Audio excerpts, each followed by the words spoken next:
होय, शेवटची पिढी, द लास्ट जनरेशन.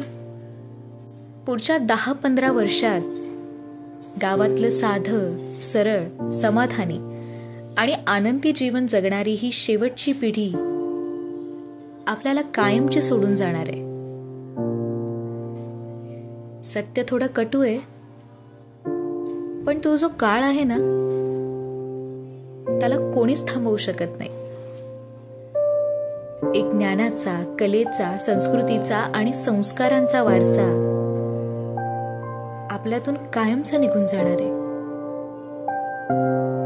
ही तीच माणसं जी गावात साध्या आणि सरळ जीवनशैलीत आनंद मानतात, गावच्या राखणदार देवचरात निसर्गाच्या प्रत्येक रूपात देव शोधतात, मायेचा ओलावा जपणारी, आपल्याला छान छान गोष्टी सांगणारी आणि जीवनाचा खरा अर्थ खूप सोप्या भाषेत समजावून सांगणारी हीच ती शेवटची पिढी.